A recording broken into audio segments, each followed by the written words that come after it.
প্রধানমন্ত্রী নরেন্দ্র মোদী তিনি বলছেন যে জমি লুট করছিল জমি মাফিয়ারা। এই ওয়াকফ আইনের ফলে গরিবের জমি লুট বন্ধ হবে আর লাভবান হবে মুসলিমরা। শুনুন।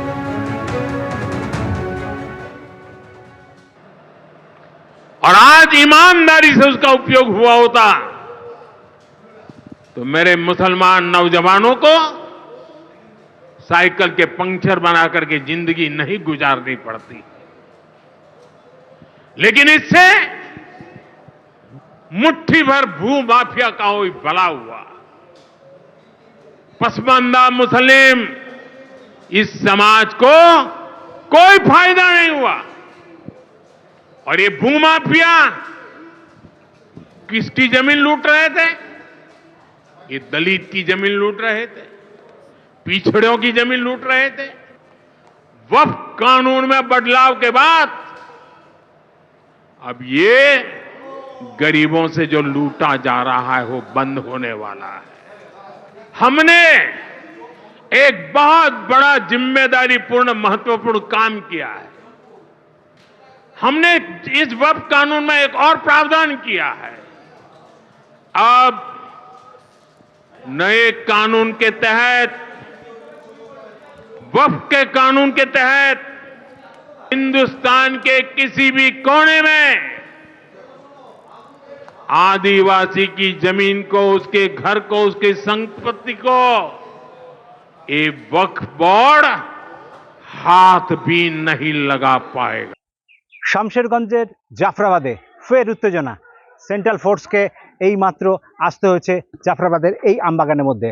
তারা বিভিন্ন জায়গায় টহল দিচ্ছেন এবং যারা উত্তেজিত হয়ে ফের ইট বৃষ্টি করার চেষ্টা করছিলেন তাদেরকে সরানোর জন্য এই মুহূর্তে বিভিন্ন জায়গায় যাচ্ছেন সেন্ট্রাল ফোর্সের কর্মীরা।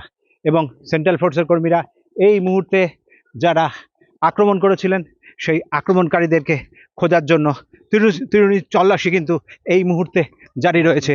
তল্লাশি চলছে এই মুহূর্তে একেবারে আমবাগান এবং যে বাঁশবাগানের ভিতর দিয়ে সেন্ট্রাল ফোর্সের যে বাহিনী তারা এই মুহূর্তে তারা এগিয়ে যাচ্ছেন এবং যারা এই গন্ডগোল করতে শুরু করেছেন সেই গন্ডগোল যারা করছেন তাদের খোঁজার চেষ্টা করছেন। এই অল্প কিছুক্ষণ আগে মোহাম্মদ সেলিম, মীনাক্ষী মুখার্জি এরা এই অঞ্চলে এসেছিলেন এবং এই অঞ্চল থেকে বেরিয়ে যাওয়ার পরপরই কিন্তু ফের একটা নতুন করে উত্তেজনা সৃষ্টি হয়েছে এবং আমরা যেটা দেখতে পাচ্ছি যে সেন্ট্রাল ফোর্সকে নিয়ে কিন্তু টহল চলছে এবং শামশেরগঞ্জ থানার পুলিশ রয়েছে এবং একেবারে টহল শুরু হয়েছে এবং সেন্ট্রাল ফোর্সও তারা ছুটতে শুরু করেছেন। এই মুহূর্তে শামশেরগঞ্জের জাফরাবাদে সেন্ট্রাল ফোর্সও তারা ছুটছেন। যারা এই ধরনের ঘটনা ঘটাচ্ছিলেন তাদেরকে আগার জন্য তারা সেন্ট্রাল ফোর্সও সামনের দিকে রওনা দিয়েছেন। শামশেরগঞ্জ থানার পুলিশ তাদেরকে রাস্তা দেখিয়ে নিয়ে যাচ্ছেন। অল্প কিছুক্ষণ আগেই ফের কিন্তু হিট বৃষ্টি শুরু করে। তাদেরকে সরিয়ে দেওয়ার জন্য সেন্ট্রাল ফোর্সের যারা কর্মী রয়েছেন তারা এই মুহূর্তে রয়েছেন। এই মুহূর্তে সেন্ট্রাল ফোর্সের আমবাগানের মধ্যে সেন্ট্রাল ফোর্সের কর্মীরা তারা যাচ্ছেন এবং যারা এই জায়গায় লুকিয়েছিলেন, যে সমস্ত লোকজন যারা লুকিয়েছিলেন তাদেরকে খোঁজার চেষ্টা করছেন এবং যারা ইট নিয়ে যাচ্ছিলেন ইটে ফেলার জন্য তারা চেষ্টা করছেন।